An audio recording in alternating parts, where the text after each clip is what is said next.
Hey everyone, welcome back to Adherent Apologetics. Super pumped you're joining us today. To have Dr. Brian Cutter. He got his PhD from the University of Texas down in Austin, but now he's an associate professor of philosophy at the University of Notre Dame. Today we're going to be talking about a new argument for the existence of God, looking at psychophysical harmony. So Brian, thank you. How you doing? Doing very well. It's good to be here.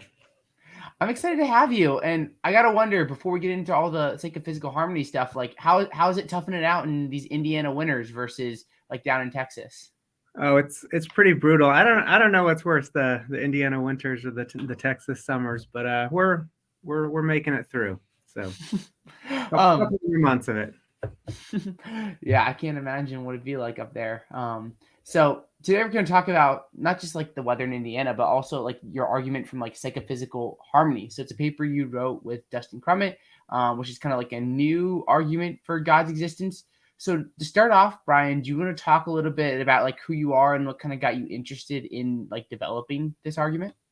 Yeah, definitely. So let's see. I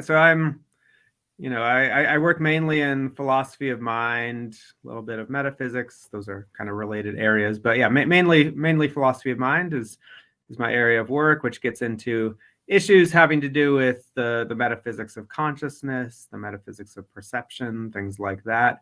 I'm also an adult Christian convert, converted during graduate school, partly for reasons not directly connected to psychophysical harmony, but connected to kind of the metaphysics of consciousness and difficulties kind of fitting consciousness into a materialistic, naturalistic picture of the world.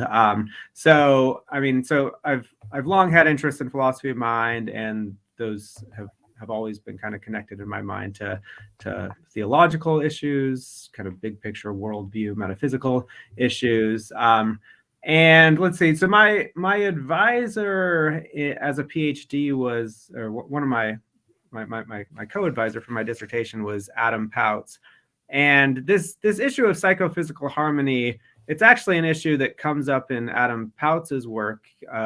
He doesn't kind of take it in a theistic direction. To the best of my knowledge, he's not a theist himself, but he does think that it's a very puzzling set of phenomena. He says in a number of places that it seems to cry out for explanation, and God seems like a natural thing to explain it, though he doesn't really. I get the sense that he doesn't take that hypothesis particularly seriously for whatever reasons he has. So I think it was probably reading his work that turned me on to the puzzle in the first place. And actually, there are a number of people who discuss related puzzles, and they often kind of say in passing, like, this, what could explain this other than like an intelligent designer? What could explain this other than something like God? And then they go on to kind of dismiss the theistic hypothesis and try to say something else. So, Dustin and I, we wrote the paper. We're not the first ones to think of the basic problem here, and we're also not the first ones to think that it is kind of suggestive of theism or something in the ballpark of theism. But we are among the first to kind of like really argue that is the correct lesson to draw from the relevant set of data. So when we're looking at this, Brian, there's a lot of like really cool things happening with psychophysical harmony. So maybe to start things off, do you want to talk a little bit about like what is this phenomena in the first place? Yeah, so the basic phenomenon is just that states of consciousness, what I'll call experiences, states of what philosophers call phenomenal consciousness, are linked up with physical stuff, physical states, physical behavior in ways that seem kind of fortunate, that seem kind of lucky, that seem like they kind of cry out for explanation, or at least after a bit of reflection. So that's very abstract, but I think it's helpful to just kind of dive in with a few examples. So for example, the experience of pain is linked with a certain behavioral profile, like avoidance behavior that tends to result in the elimination or reduction of pain. And that kind of causal profile associated with pain really harmoniously fits with the normative role of pain, which includes the fact that pain is bad, pain is something that we have reason to avoid. Now you can imagine, like, well, if the experience of pain had occupied a different role in kind of the causal scheme of things. Like if we had felt pain in response to the stimuli that actually give us pleasure, and if pain were associated with the kind of behavior that pleasure is actually associated with, then there would be a kind of radical misalignment between the normative role of pain, the fact that it's bad, and its causal role. We would be kind of systematically pursuing an experience that's objectively bad. We might be avoiding experiences that are good or neutral. So there would be a kind of mismatch or disharmony between the kind of normative features of experience and the associated behavioral causal role of the experience. So that's one example. Another example just doesn't involve kind of hedonic or affectively valenced experience. So you have a visual experience that presents to you certain objects with certain shapes moving around in certain ways. And visual experiences like that are linked to patterns of behavior that are appropriate to the presence of objects with those shapes moving around in those ways. So, I have a visual experience presenting a spherical item right in front of me, and that's associated with a pattern of behavior that's appropriate to the presence of a sphere. I might reach out and grab it just like so. I might say that there's a sphere in front of me, and so forth. And now these facts might not seem puzzling at all on their face. They might seem kind of obvious, like, of course, that's the way in which experience would be paired up with behavior.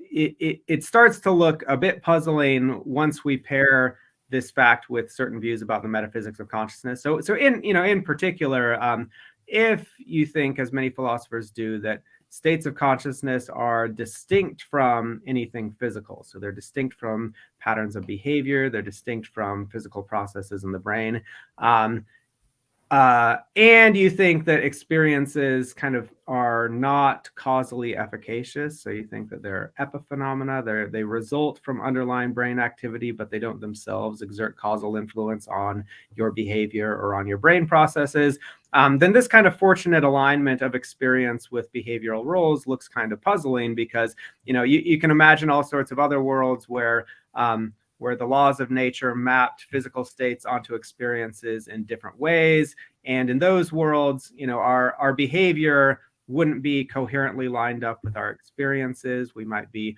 pursuing pain and avoiding pleasure, or we might be systematically pursuing a kind of normatively neutral experience, systematically avoiding other normatively neutral experiences. It seems like the vast majority of kind of matching up experiences with physical states is going to lead to patterns of behavior that just don't appropriately reflect our kind of internal experience. So it seems to cry out for explanation, at least on certain views about the metaphysics of consciousness. Why is it that experiences are paired with physical states in these kind of harmonious ways? So when we're thinking about psychophysical harmony, what you're trying to get at is, like what you said, like how on earth, like these mental experiences that we have like in our mind are going to link up with like the physical states of like the being. Like how does our experience of like a bear running away from us like match into like the reality of is there actually a bear running away from us, like something along these lines. And you can also push it towards like kind of like feelings as well, like you talked about, like how do we have this experience of like love when there's like this physical sensation that causes that. And that's what you're trying to get at with psychophysical harmony. Yeah, so the second thing you mentioned seems a little bit different from psychophysical harmony. So Okay. I would want to distinguish psychophysical harmony from what David Chalmers has called the hard problem of consciousness. They're a little bit related, but they're importantly distinct. So the hard problem of consciousness is just the question of why and how does physical activity in the brain give rise to subjective experience? That seems kind of like a mystery. I would say it's kind of the biggest outstanding mystery in all of science. It just doesn't seem like our ordinary models of reductive explanation in science apply to consciousness. So it just doesn't seem like physical activity in the brain is the right sort of thing that could kind of all by itself be sufficient for subjective experience. So that's kind of the hard problem of consciousness. Like, why and how does physical activity in the brain give rise to subjective experience at all? And the hard problem of consciousness, this is this is a line of thought that pushes a lot of philosophers, including David Chalmers himself, towards a kind of dualism, the view that subjective experiences are distinct from anything physical, distinct from physical processing in the brain or anything else physical. And then once you have dualism on the table, then you're probably going to think that, well, okay, experience isn't reducible to physical processes in the brain. Rather, there are fundamental laws of nature, the so-called psychophysical laws, that link physical states of matter onto states of subjective experience. So there's a law of nature that says when your brain is in such and such physical state, then you have a feeling of pain. When your brain is in such and such other physical state, you have a sensation of red. When your brain is in this other state, then you have a thought about beer or whatever it may be. So we've got these fundamental laws of nature that link physical states of matter onto experiences. Now, here's where psychophysical harmony comes in. Psychophysical harmony is just the fact that those psychophysical laws link up physical states with experiences in really nice, fortunate, well-aligned ways. It seems like there's lots of ways in which the psychophysical laws could have mapped physical states onto experience. Most of those would not have been as nearly as harmonious as the actual psychophysical laws. So the puzzle of psychophysical harmony is not why is there experience at all, but given that there's experience and given that it's linked in some way to physical states of matter, why is it linked to physical states of matter in ways that are nicely harmonious in the ways that I've been describing? Okay, yeah, that's helpful, Brian, because you're saying like with psychophysical harmony, like you're asking like why are these physical states that are linked to like mental states, like why are these links so harmonious and like working really well for like what we would want? And that's kind of the question that's being brought out by psychophysical harmony. So we talked about some of the different examples. Maybe I want to like, why would this be surprising? Because someone might say like, well, couldn't they be linked? Like, wouldn't it be like necessary for like survival or something like that? So of course they'd be like the psychophysical laws would link like physical states with like good harmonious mental states. So maybe like flesh that out. Why is this like a big like surprise?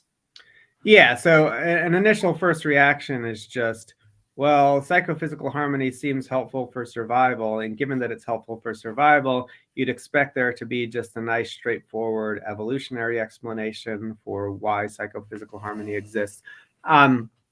So here's why that idea, I think, doesn't pan out. So evolution can perfectly well explain why we would have a brain state that's selectively sensitive to things like bodily injury and which causes avoidance behavior, because it's good to be able to kind of have a brain state that detects a threat to the organism, and when that brain state is triggered, you want that to activate avoidance behavior, fleeing, something that would like eliminate whatever the relevant stimulus is at the moment. So there's a perfectly good evolutionary explanation for why we would have a brain state that tracks bodily injury and that leads to avoidance behavior. But that doesn't explain why the actual psychophysical laws of our universe would map that brain state onto an experience of pain. That is an experience that's objectively bad and which gives us reason to avoid it, and therefore is an experience that kind of harmonizes with that behavioral functional role of the underlying brain state. So, evolutionary forces don't have any influence on the fundamental laws of nature. So evolutionary forces don't have any influence on what the psychophysical laws are. So it's kind of hard to see how an evolutionary explanation of psychophysical harmony would get off the ground. And I think this is especially clear once we bring in this kind of assumption of the causal closure of the physical, that physical, like my physical behavior has exclusively physical causes. So if you want to know what's the causal explanation for my behavior, according to this assumption, that the causal closure assumption, you can give a complete explanation of my behavior in terms of prior physical causes in my brain. The thought is, in order to explain any physical occurrence, you never need to reach outside the physical domain in order to give a complete causal explanation of it. So given that that's the case, the way in which the laws map physical states onto experience is just not going to have any influence on your behavior. And because it's not going to have any influence on your behavior, it's not the sort of thing that evolutionary forces are going to be sensitive to. So if we imagine some other possible world with a different set of psychophysical laws that's like hedonically inverted, so it gives us pleasure in the circumstances that would give us pain in the actual world, and it gives us pain in the circumstances that would give us pleasure in the actual world. So you imagine a counterfactual world just like that. Well, our behavior is going to be exactly the same in that world, because by hypothesis, these experiences are epiphenomenal. They result from physical processes in the brain, but they don't themselves exert top-down influence on your behavior. So if our behavior is going to be the same, then evolution is going to proceed in the same way, because again, evolution is only sensitive to the way in which organisms behave and otherwise physically function. And so, they're going to select, evolutionary forces in this world are going to select for disharmonious kind of psychophysical arrangements.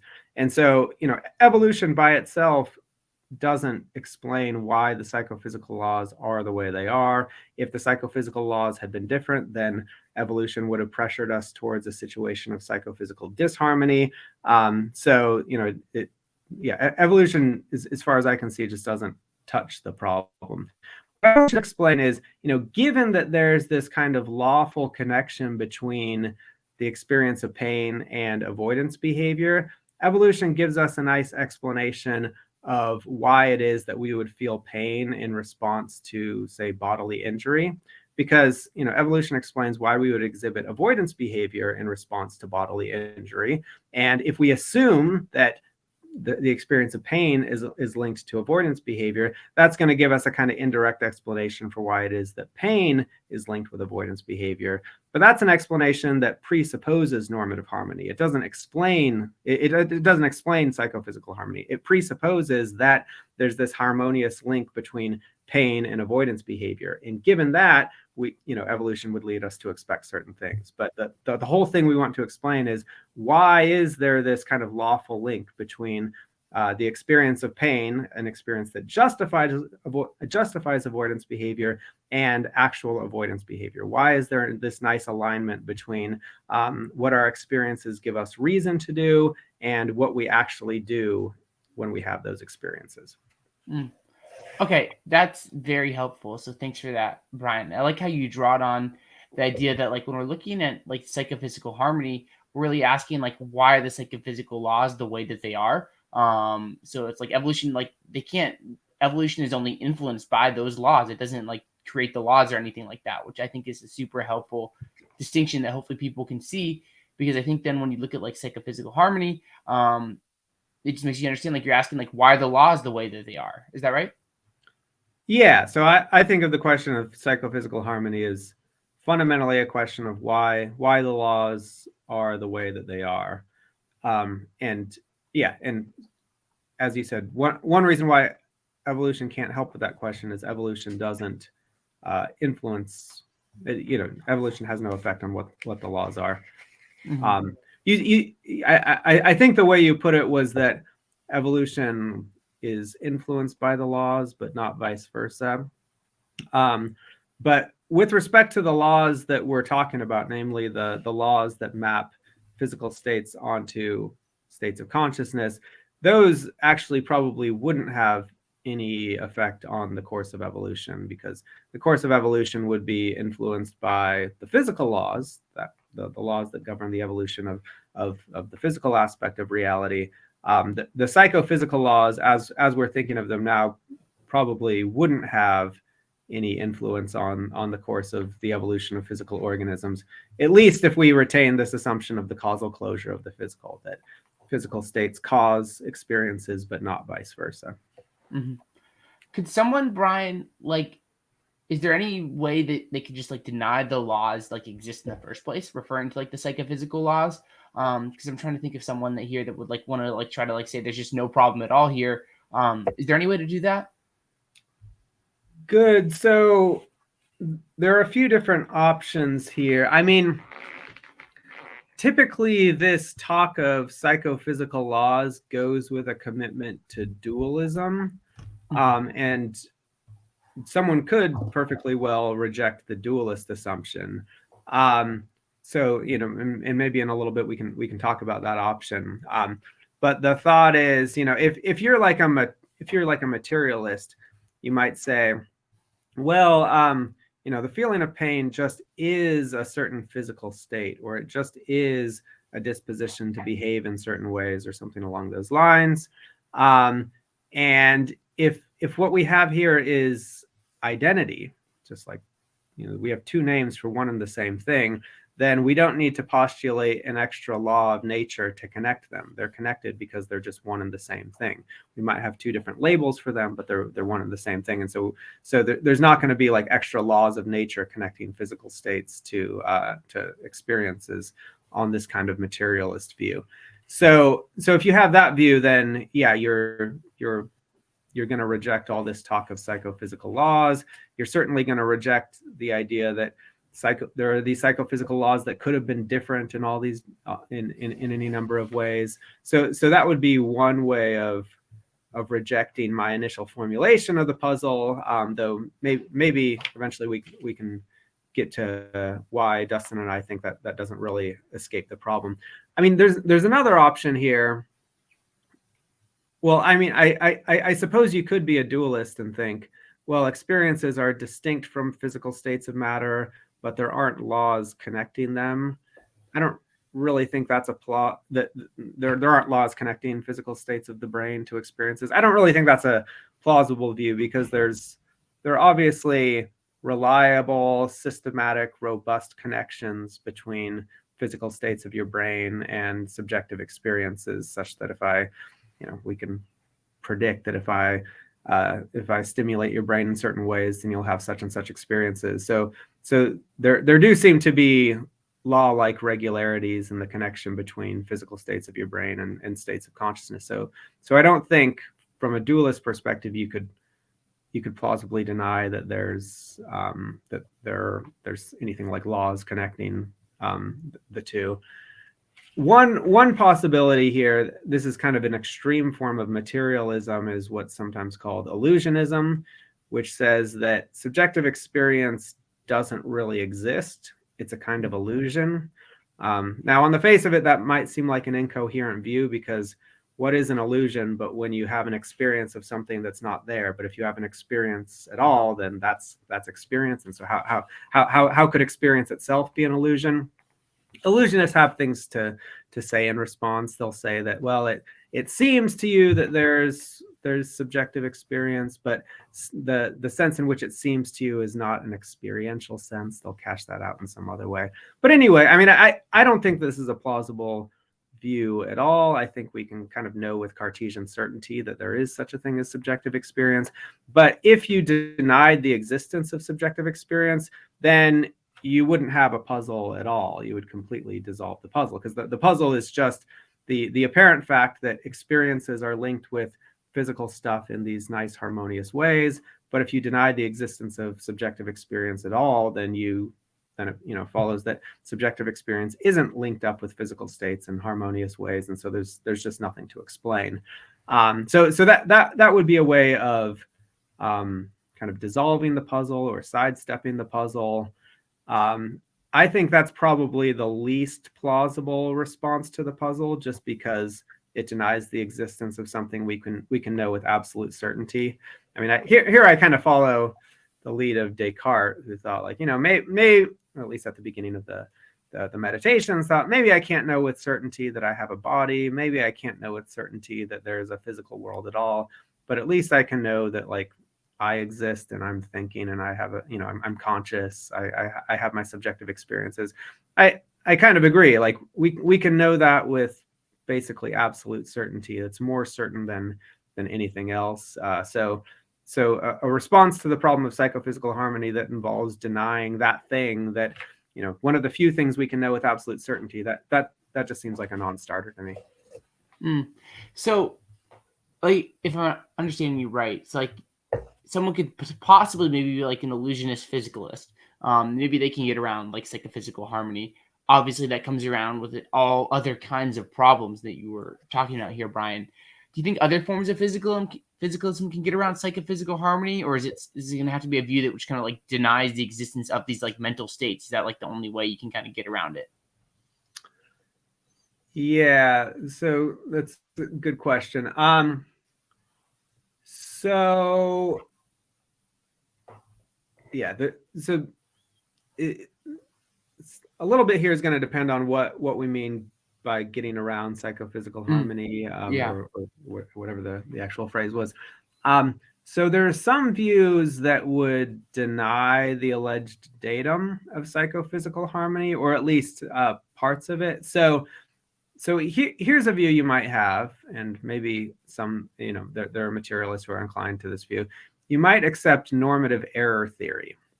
That is, you might accept that there are no normative truths. So, statements of the form "pain is bad" or "pleasure is good," or "we have reason to avoid pain," or "we have reason to pursue pleasure." The statements like this that involve normative terms like good, bad, ought, reason, they're all false, or they're at least all untrue. Well, if you held that view, then you would that's going to dissolve some examples of psychophysical harmony that we talk about in the paper, because some of these involve a kind of harmonious alignment between the normative truths about an experience and its associated like behaviors. So like, we tend to avoid pain, and we say pain is bad, something that we have reason to avoid. And so our behaviors are exactly the thing that the experience gives us reason to do.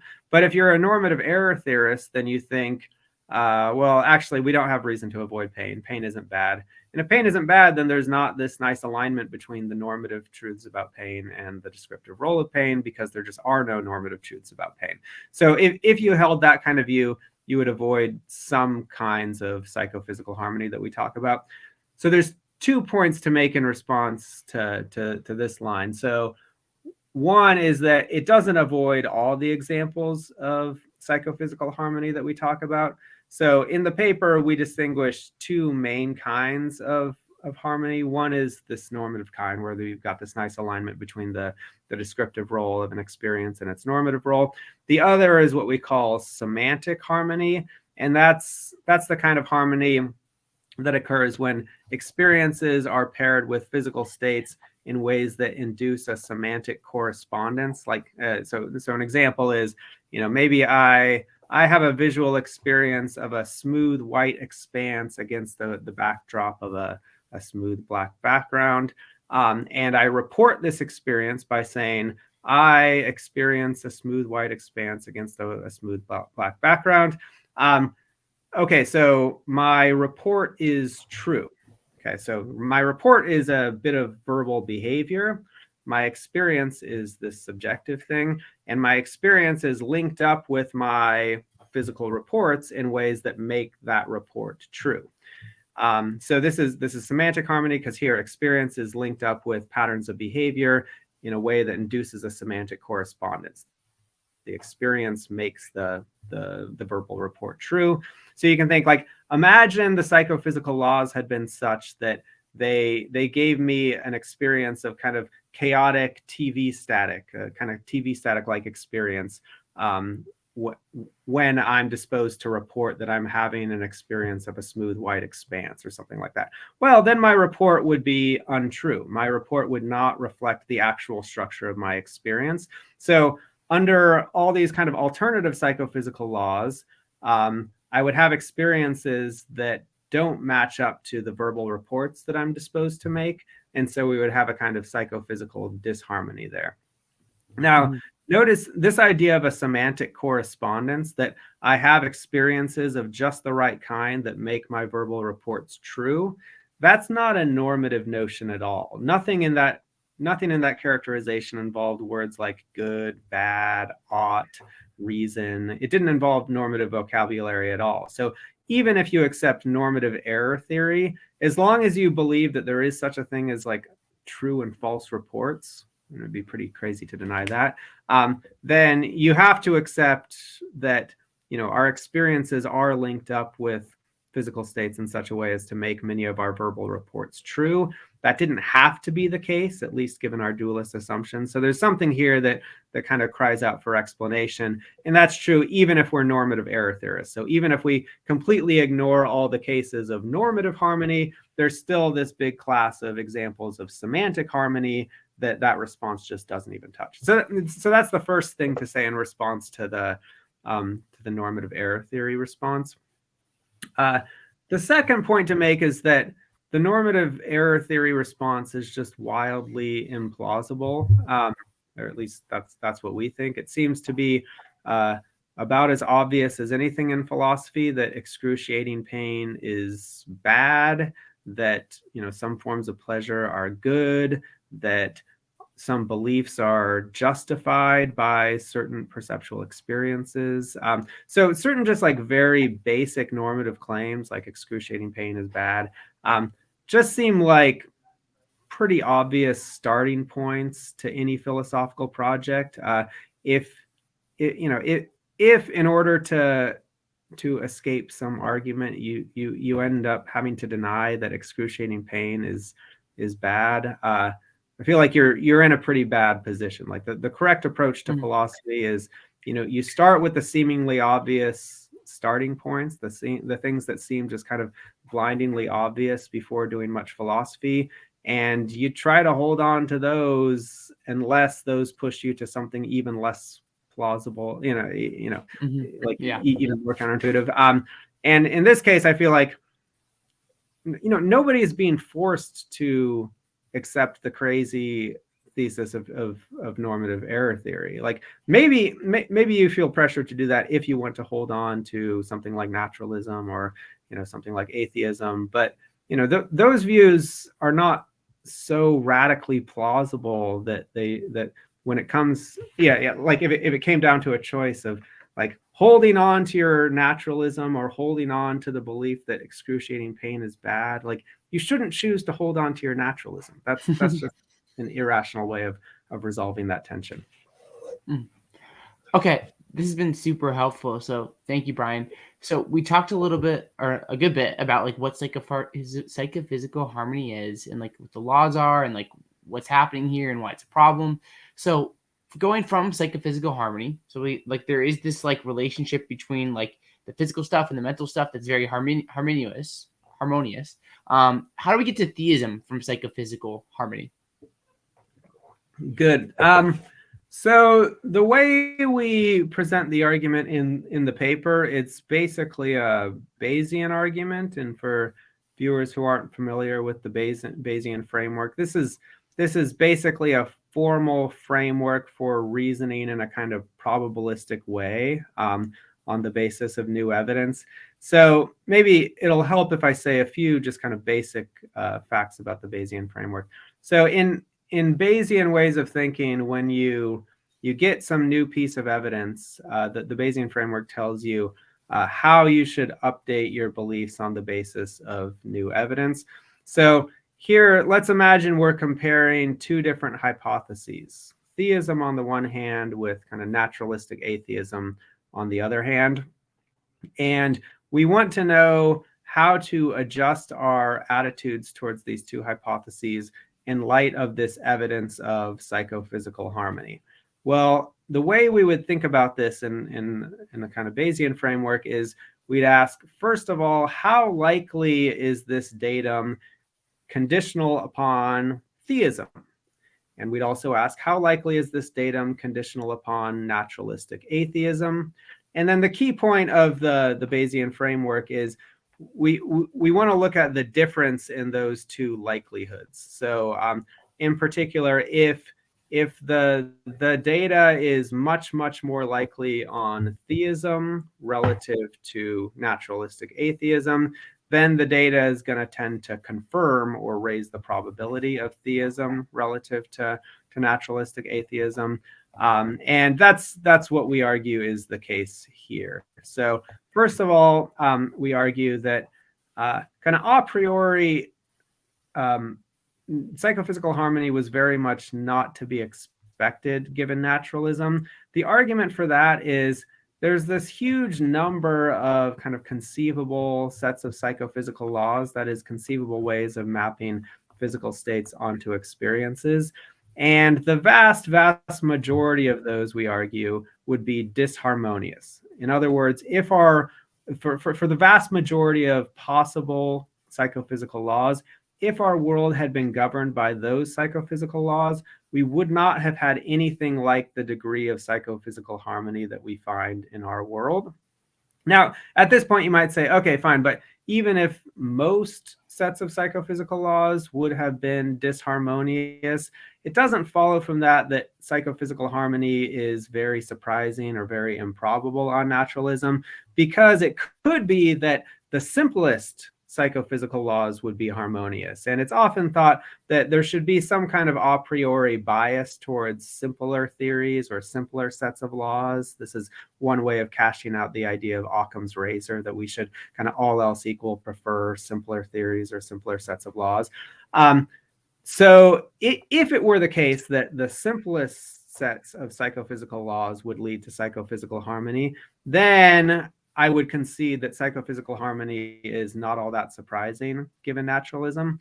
But one thing we do in the paper is argue that that's actually not the case. So not only is it true that most sets of psychophysical laws would have been disharmonious, it also seems to be true that the simplest psychophysical laws would have been disharmonious, or at least would have lacked the kind of psychophysical harmony that we find in our world under the actual psychophysical laws.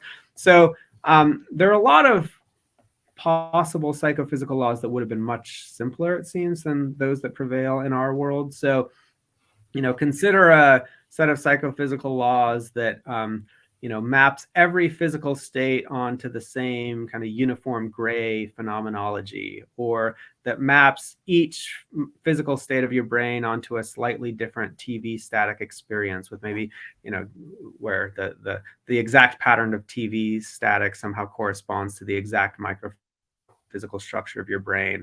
Or imagine a set of psychophysical laws that just gives experience to elementary particles and does so in a way that kind of like neatly corresponds to their physical properties. So some basic phenomenal quality corresponds to mass, some other basic phenomenal quality corresponds to charge, and so on.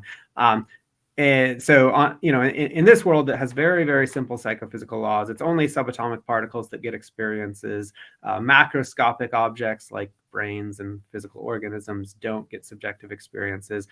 This is a much simpler set of psychophysical laws than those that prevail in our world, but they don't seem to lead to the striking kinds of psychophysical harmony that we find in our world. So anyway, the general point here is that it just doesn't seem to be true that the simplest psychophysical laws would be harmonious. And we can think up lots of sets of psychophysical laws that would have been much, much simpler than those that prevail in our world, that would not have been harmonious. So I don't think you can say that there's this kind of a priori bias on naturalism towards harmonious psychophysical laws. So, okay, so that's half of the argument. That's the part that says that psychophysical harmony was very, very improbable on naturalism. Then the second part is that it's not very, very improbable on theism. So you can think of all sorts of reasons why a benevolent God might be interested in creating a world that exhibits psychophysical harmony. It looks like meaningful forms of agency will require psychophysical harmony. Meaningful relationships will require psychophysical harmony. Basically, having any kind of coherent mental life that maps on in any coherent way onto your patterns of behavior and your agency and your interactions with other people are going to require a high degree of psychophysical harmony. These are obviously valuable things, and so they're things that it's not wildly surprising that God would want to create. And so for these reasons, we think that the likelihood, the degree to which we should expect psychophysical harmony conditional on theism is much higher than the degree to which we should expect psychophysical harmony on naturalism, and therefore within the Bayesian framework, the existence of psychophysical harmony provides some confirmation for theism vis-a-vis naturalistic atheism. One important thing to note here is that the argument absolutely does not rely on the claim that psychophysical harmony is so it absolutely doesn't rely on the claim that God would definitely have wanted to create a world with psychophysical harmony, or we can know that with a high degree of probability. In fact, you can think that, well, we should have a lot of humility about divine psychology. Who knows what an omnipotent being would want to do? So we're not going to put the probability of psychophysical harmony conditional on theism very high. That's still compatible with it being very, very strong evidence for theism, so long as the probability on theism is much, much higher than it is on naturalism. So here's an analogy to make this point. Suppose I've got like a monkey, and it's typing. I go into a room and there's a monkey and it's typing away on a typewriter. And it types out the sentence, "I am a good monkey," or something like that. Okay, I take it that this is very strong evidence that we have something that's not a normal monkey that's just typing randomly. It's very strong evidence that this is something like a specially trained monkey, or something weird is going on, right? But notice, to get that result, I don't need to say that this exact message was very likely conditional upon having a trained monkey. Like, if you asked me beforehand, like, on the assumption that this is a specially trained monkey, how likely is it that it will type specifically, "I am a good monkey"? I wouldn't put that number very high. I probably wouldn't put it higher than 1 in a million. But even if I put it as low as 1 in a million, or 1 in a billion, or 1 in a trillion, it's still going to be like many, many, many orders of magnitude higher than getting a message like that on the assumption that it's just a normal monkey typing randomly. And so the key point here is that if you want to know the evidential impact of a bit of data or a bit of evidence, what matters is not how likely was it on so what matters is not that it was likely on theism in any absolute sense. All that matters is that it was much, much more likely than on the alternative hypothesis. And I think that's plausibly the case here. And that's a pretty modest claim. That's consistent with a high degree of modesty about judgments about what God would do, what kind of world we would expect of an all good God, and so forth. Okay, yeah, there's a lot of really helpful stuff that you said there, Brian. One thing I thought that was really interesting was you talked about how on atheism, not only is it just about the amount of ways that things could go wrong, but also there's a lot more simpler ways on atheism for there to be how the psychophysical laws could be set up, where everything is just maybe a blank, a fuzzy TV screen, as you talked about, or maybe one overlapping psychophysical mental state overlaps all physical states.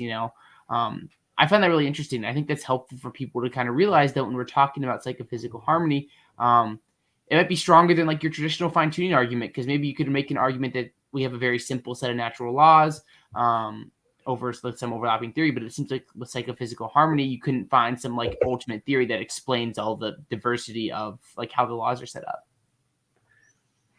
Yeah, I mean, I think so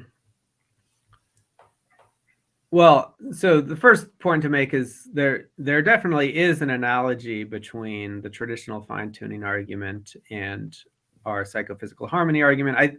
I think when we were initially writing the paper, we had toyed with the idea of just calling it the psychophysical fine-tuning argument, and similar ideas in the literature have been labeled as psychophysical fine-tuning. So yeah, you can think of this as a kind of mental analog of the traditional fine-tuning argument.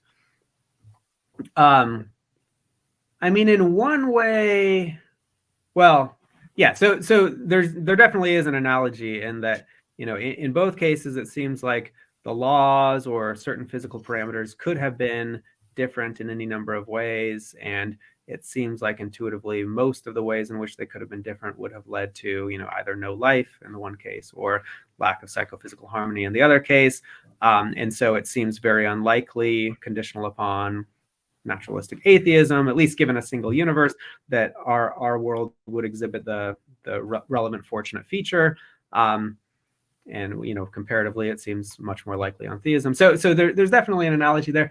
As far as I can see, the main advantage of our argument over the traditional fine-tuning argument is that it doesn't seem to be as vulnerable to multiverse style responses.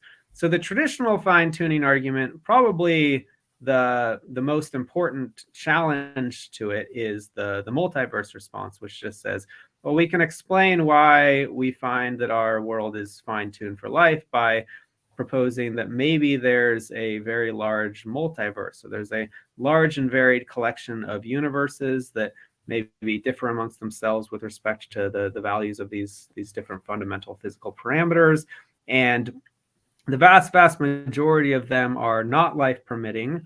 But of course, given a large enough multiverse, it's unsurprising that at least one of the universes would be life permitting, probably more than one.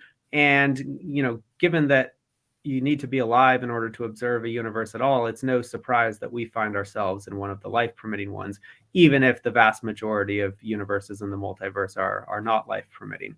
So that, I think, is, it's not easy to give a good response to that challenge. I mean, there's a lot of complications. I'm not sure at the end of the day whether the challenge works, but it's, on the face of it, I think it's a powerful challenge to the traditional fine-tuning argument.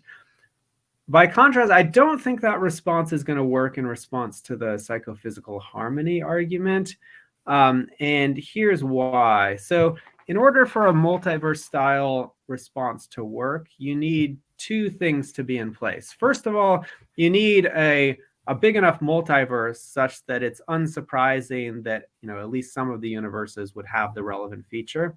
And second of all, you need an observation selection effect. Roughly speaking, you need that, we couldn't have existed in universes that didn't have the relevant feature. So you have both features in the case of life. So I postulate there's this big universe, there's this big multiverse, and with variation in the physical parameters. Okay, so that gives me the first thing, that it's unsurprising that at least some of the universes would be life permitting.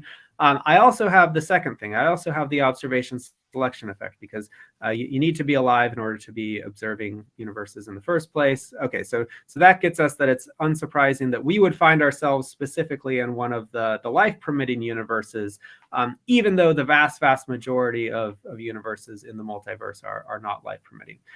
Okay, now I think you can get the first thing when it comes to psychophysical harmony if you postulate the right kind of multiverse, but I don't see how you're going to get the second thing. I don't see how you're going to get the observation selection effect. So you can get the first thing just by saying, well, I'm going to postulate an even bigger multiverse than the one postulated in response to the standard fine-tuning argument. Now I'm going to propose that the different universes differ with respect to their psychophysical laws. And maybe the vast majority of universes in the multiverse are psychophysically disharmonious. But given a large enough multiverse, it's unsurprising that at least some of them would be harmonious. Okay, so that gets us the first part. But I don't think I don't see how the observation selection effect is going to come in. So it could be that you need a certain degree of psychophysical harmony in order for conscious agents to count as observers at all. Like if we had just kind of like totally chaotic TV static like experience, maybe that experience would just like not at all coherently reflect what's going on in our environment. And so you wouldn't count a subject like that as counting as an observer. That's fine. But there's still lots of conceivable ways things could be where there's enough psychophysical harmony to have observers, but still plenty of disharmony out there. So, imagine a world that where our kind of perceptual experiences are just as they are in the actual world, but the pleasure pain experiences are inverted, or something just neutral plays the pleasure and pain roles. Okay, so that's going to be a set of psychophysical laws that leads to disharmony. But it's still a universe with observers in it. So it's not that it's just not true that we couldn't exist as observers in worlds that didn't exhibit a high degree of psychophysical harmony, or you can. I mean, so in fact, so yeah, I mean, and one suggestion we make in the paper is actually it seems like most of the universes that exhibit enough psychophysical harmony to have observers in them are going to be a lot less psychophysically harmonious than our world. And so the general lesson here is that we have strong evidence against the relevant kind of multiverse, because if that kind of multiverse actually existed, we would expect to find ourselves in, a universe with a very low degree of psychophysical harmony, because most of the observers exist in such universes. But we don't find ourselves in a universe with a very, very low degree of psychophysical harmony. So we have strong evidence against that kind of multiverse hypothesis. So that's a kind of key disanalogy. There doesn't seem to be the right kind of observation selection effect in the case of psychophysical harmony to make a multiverse style response work. Okay, so when you're looking at the multiverse, Brian, you're going to say that like it can't really explain psychophysical harmony because like there still would be a very low level of like psychophysical harmony. So if we look at like our existence, like we still have this like question of like even if there's a multiverse, like why are we the ones that have the psychophysical harmony? And there's like this big multiverse where it's very unlikely that we would in fact like have psychophysical harmony. Yeah, so that's the basic idea. I mean, I think maybe it'll be helpful to think of just an analogy of some other kind of stupendously unlikely occurrence. So go back to our monkey typing randomly. So, I go into the room, the monkey types out a nice message like, I am a good monkey. And initially I think, oh, this must be a specially trained monkey. This is not a normal monkey typing randomly. But then I think, oh, wait a minute, maybe I live in a multiverse. And maybe the multiverse is big enough that somewhere in the multiverse, there's a randomly typing monkey who types out a coherent message like, I am a good monkey. Okay, now given a big enough multiverse, of course, you can make it more or less guaranteed that somewhere in the multiverse, there's a randomly typing monkey who types out, I am a good monkey. But this doesn't actually explain why I myself observe a monkey typing a message, because the vast majority of observers in the multiverse who observe randomly typing monkeys observe the monkeys just typing random gibberish, right?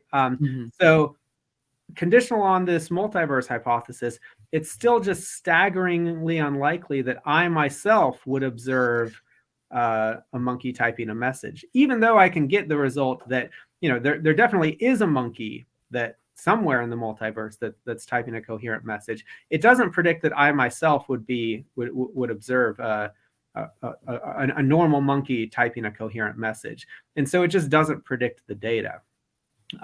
By contrast, the hypothesis that this monkey is not a normal monkey, that it's a specially trained monkey, that does predict that I would be observing, or at least it makes it much more likely that I would be observing the monkey type out a coherent sounding message.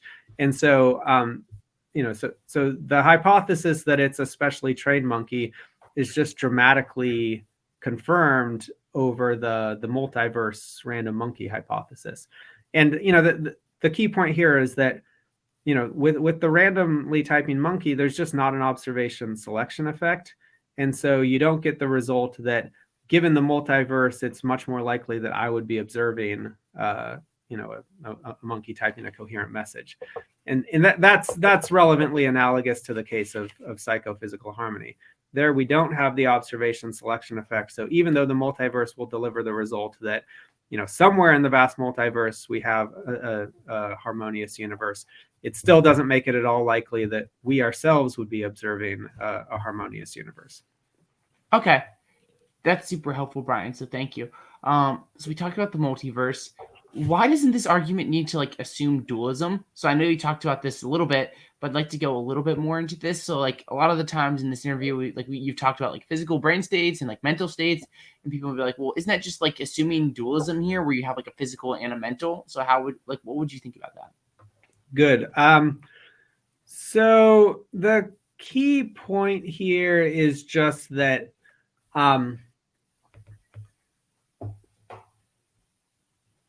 So most forms of physicalism nowadays at least accept that there's what's called an epistemic gap between the physical and the experiential.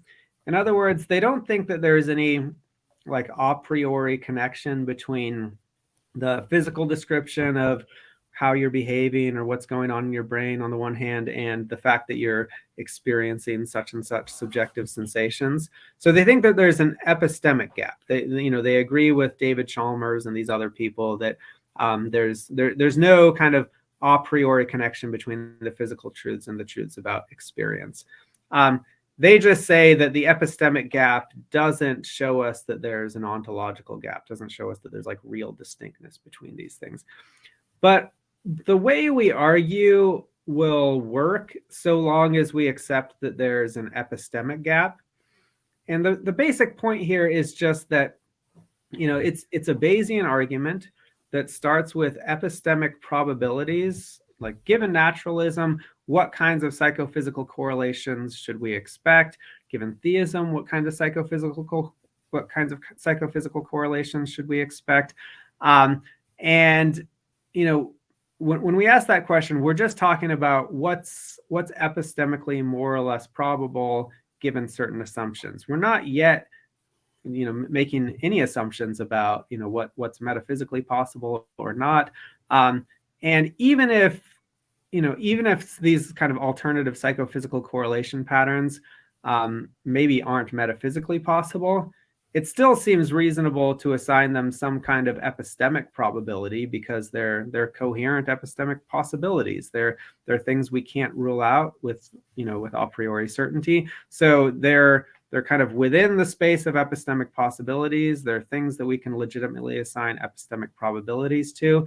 So the basic kind of Bayesian reasoning still goes through, even if we have kind of other assumptions about what may or may not turn out to be metaphysically possible. Here's an analogy that I like for this. So, there's this view, necessitarianism, that says that that whatever is true is metaphysically necessary. So basically, it's the view that there's really only one metaphysically possible world. There's a number of kind of epistemically possible worlds. There's things that are kind of true for all we know, but according to this view, whatever is actually true couldn't have failed to be otherwise. So it just says everything true is metaphysically necessary. Everything false is metaphysically impossible. Now, some people take this view seriously. But if you take this view seriously, you still should be able to kind of avail yourself of normal Bayesian reasoning for everyday conclusions. So suppose I find a message-like arrangement of rocks on my lawn, and you would normally infer from that like probably they're intentionally arranged. You would infer that because, within the Bayesian framework, because the probability of a message-like arrangement is just much, much higher on the hypothesis that they were intentionally arranged than on the hypothesis that they weren't intentionally arranged. Mm-hmm. And so that gives us strong evidence that these rocks were intentionally arranged. And, I mean, the core idea here is you should be able to help yourself to that reasoning, even if you have some sympathies towards this necessitarian view. So even if you think, whichever way the rocks turn out to be arranged, they had to be arranged in exactly that way. That was the only metaphysical possibility. You should still be able to say, well, epistemically speaking, the epistemic probability of a message-like arrangement, given that they were intentionally arranged, is much higher than the epistemic probability of a message-like arrangement, given that they weren't intentionally arranged. And so we still have good evidence that they were intentionally arranged, even if at the end of the day, I'm going to say that, maybe some of these alternative arrangements were not metaphysically possible. So that's the key point, that the main way in which physicalism differs from dualism is not in any epistemic respect. They agree that there's an epistemic gap. They just kind of disagree on the kind of metaphysical modal status of these psychophysical correlations. Mm-hmm. But the basic Bayesian reasoning for our conclusion just doesn't really presuppose much about that modal status. It's just running on kind of epistemic possibilities and distributions of epistemic probabilities over different epistemic possibilities. And so a kind of openness to physicalism shouldn't make a really deep difference to the style of reasoning that we're employing. Maybe here's a somewhat more technical, but somewhat more helpful analogy. So suppose, suppose we've got two different monitors, and the first monitor is monitoring the movements of 100 different people. We'll call them the A's, and the monitor labels them like A1, A2, A3, up to A100. The second monitor labels the movements of 10 people, call them the B's, and the monitor labels them B1, B2, up to B10. And we start out like unsure whether each B is identical to some A, call that the identity hypothesis, or whether they're a separate group of people. We don't know. We've just got these monitors that kind of tell us when a given A or a B is moving. Now, suppose there's like a rumor floating around that says that, well, here's what's going on. The A's are adults and the B's are babies. And specifically, according to this rumor, it says like, B1 is the baby of adult A79 and B2 is the baby of adult A13 and so on. And it kind of like lays out specifically which B belongs to which A. And maybe we start out, we don't take this rumor particularly seriously. We give it a prior probability of like 1%, but it's something that we're considering. We think it's much more likely that the identity hypothesis is true, that each B is identical with some A. But beyond that, suppose we don't have any prior hunches as to which B is identical to which A. Now, suppose we then observe the screens and we find that there's a striking correlation between the movements of each B has its motion correlated with the motions of some A. And specifically, let's suppose that the correlations match up exactly in the way that the rumor would have suspected. So the like B1 is paired up with A79 or whatever the rumor says like the pairing was. Okay, so now you can say, well, both of the views, both the identity hypothesis and the adult baby hypothesis, have an explanation for the data here. Because the adult baby hypothesis will say, the reason why the movements are correlated is like, each baby is with its parent, and the parent is maybe pushing the baby around, and so that's why their movements correlate. So the adult baby hypothesis predicts the correlation. You might say, well, the identity hypothesis can also explain the correlation, because they can say that, well, each of the B's is identical with whatever A its motion is correlated with, and that's why their motions are correlated. So you might think, well, the two explanations are actually on a par.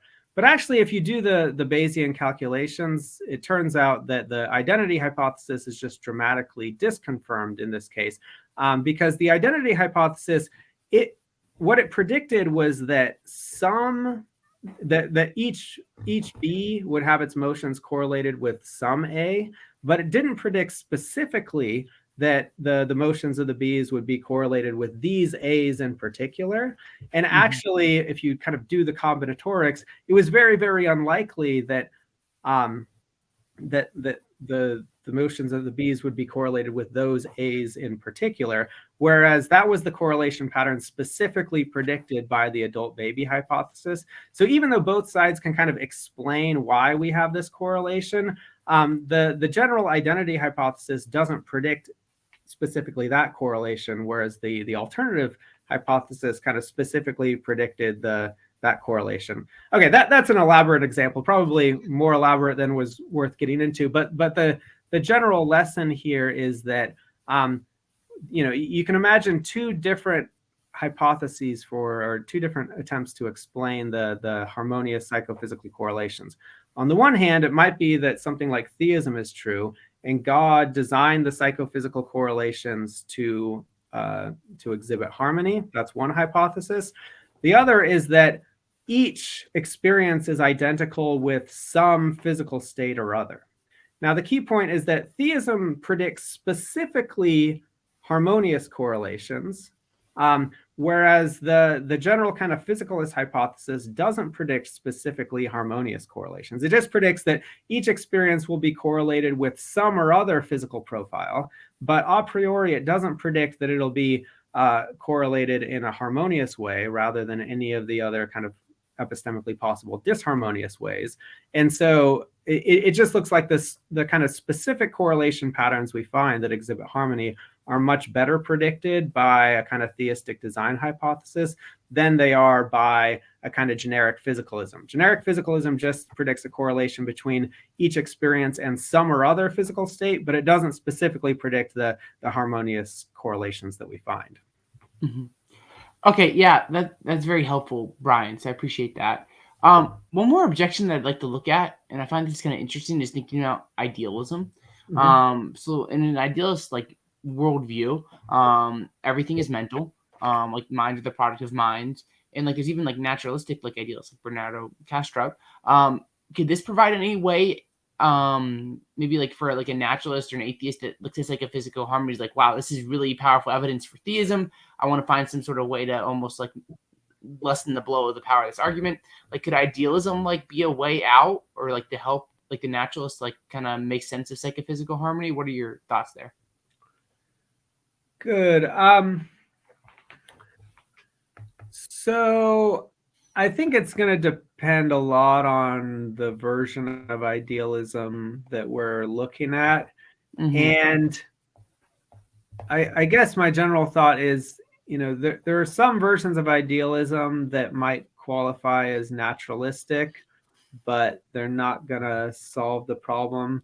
And there's other versions of idealism that might solve the problem, or they might explain the data, but they don't seem to qualify as naturalistic, even if they qualify as atheistic. I mean, we're kind of open in the paper to other non-theistic explanations of psychophysical harmony, but we just don't think that any of them are going to be kind of naturalistic in their credentials. So, suppose we have just a kind of Berkeleyan form of idealism, the kind of idealism that George Berkeley held, but without God.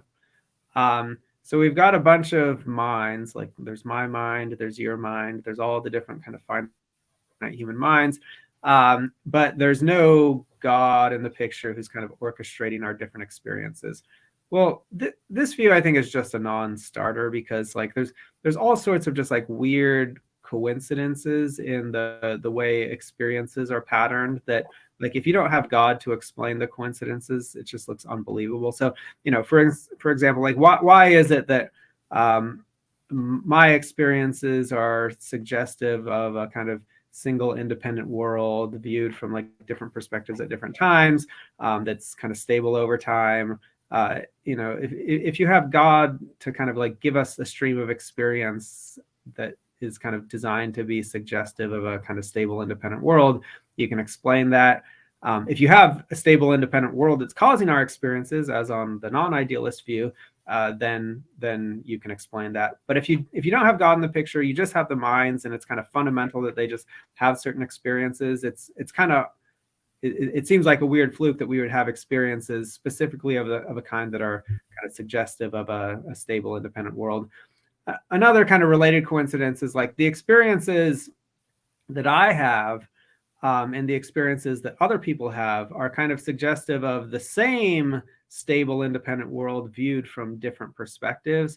That seems like a weird coincidence, that our experiences would all be kind of orchestrated with each other in these really harmonious ways. I mean, if there's a God who kind of designed us to be in some kind of like meaningful relationships and communion with each other, you could explain why the experiences in my mind would kind of cohere with the experiences in your mind and being suggestive of the same stable independent world. But if there's no God in the picture, it's that just seems like an unbelievable unexplained coincidence. That's, I mean, I don't know if you'd call that psychophysical harmony, but it's at least a phenomenon related to psychophysical harmony that just seems like you need something like God in the picture to explain the kind of Mhm. order and coherence in our experiences on a kind of Berkeley style idealist view. I mean, so that's one point. I also think that, just the kinds of psychophysical harmony that we talk about, you still have basically that in the idealist picture, though it needs to be reconstrued a little bit. So, one kind of psychophysical harmony is when we feel pain, we tend to physically behave in ways that our pain gives us reason to physically behave. Now, if you don't have like a material world in your picture, then there's not really going to be the material side of that correlation.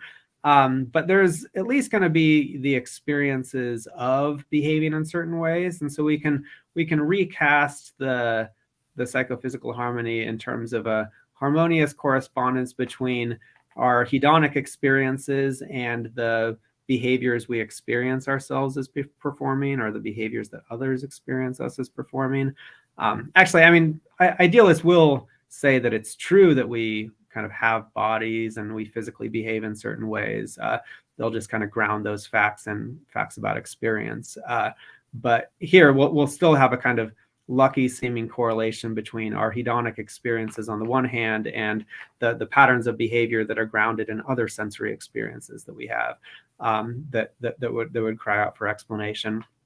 So I don't think a Berkeley style idealist view without something like God is going to be a viable response to it. A, because it just seems to have tons of independent problems, and B, because you basically get the same phenomenon, just slightly recast within the idealist framework. There is a form of what you could call idealism. So Philip Goff, who's talked about a version of the psychophysical harmony in some of his published work, nowadays my sense is that he favors a kind of what he calls a pan-agentialist view. So kind of at the fundamental level, we've got like elementary particles or small things like that, and they have their own kind of experiences. And not only do they have kind of subjective experience, that's the kind of, that's built into standard panpsychism, but they also have a kind of primitive form of agency. So maybe they like feel pleasure and pain, and they kind of respond to the reasons provided by their experiences. So like when a particle feels pain by going in this direction, it responds to that reason by going in the other direction. And when going in this direction causes it to feel pleasure, it responds to that reason by continuing to move in that direction. And so you get a kind of not just kind of raw experience at the fundamental physical level, but a kind of reasons responsiveness, a primitive form of rationality and agency at the fundamental level. And then he's got a story for how you would build up kind of experiences of macroscopic things like you and me from there. Now, I would need to see the details to say whether this really like explains all the data that needs to be explained. But let's suppose that it does. That's fine. But I think at this point we've gone pretty far afield from anything that I would want to call naturalistic. I mean, I'm open to the idea that dualism as such is not contrary to naturalism, or panpsychism as such is not contrary to naturalism. I mean, as such, like these views just say that there's some extra fundamental ingredient in its experience, and maybe it's present at the most basic physical levels, or maybe it's just present at higher levels or whatever, and it's connected to the rest of the world by basic laws. That by itself, I think, doesn't render a view non-naturalistic. But when you start putting things like agency and rationality at the level of like fundamental particles, it no longer looks to be a view that's kind of within the broad spirit of naturalism. So it's kind of at that point, it's not really among our main targets anymore. Okay, that's helpful, Brian. So we covered a lot of ground here. One thing I kind of was wondering through the course of the interview is like, it seems like to me like the psychophysical argument like for the existence of God is pretty new. Like, why is this like such a new argument, if I'm right? Because obviously natural theology has been going for a long time. So what are your thoughts here? That's a really good question. So one thing to say here is that our argument is closely related to arguments that are at least a little bit older. So Richard Swinburne has a similar argument, but there's a lot of difference in emphasis and difference in like what the main kind of thing to be explained is. Bob Adams has a related argument. J.P. Moreland has a somewhat related argument. John Locke has, going much further back, has kind of related arguments, but none of them put the emphasis in quite the same place as us.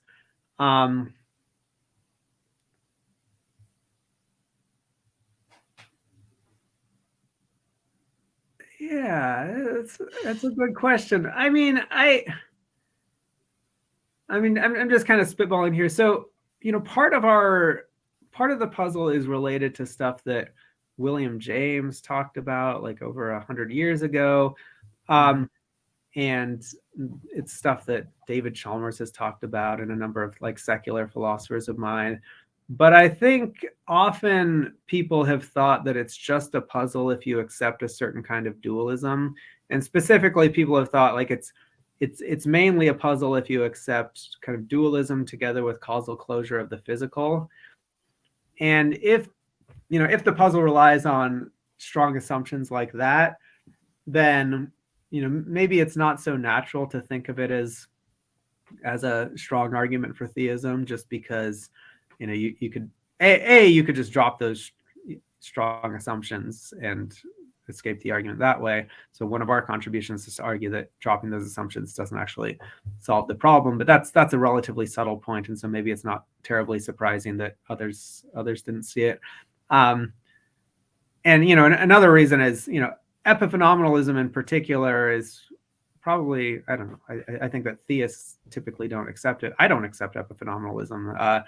And so if it's only a problem if you accept epiphenomenalist dualism, then maybe it's just not going to be an attractive argument given the standard commitments of other theists.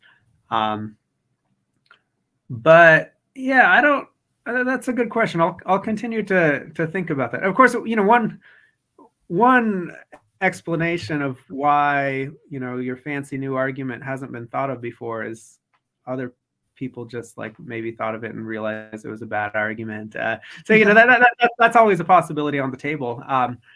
But naturally, I don't think that's the correct explanation. But it's easy to come up with something original if the idea is bad. The trick is coming up with something that's original that's also good. Yeah. So I mean, it's there are, as I've said, there are related ideas out there in the literature.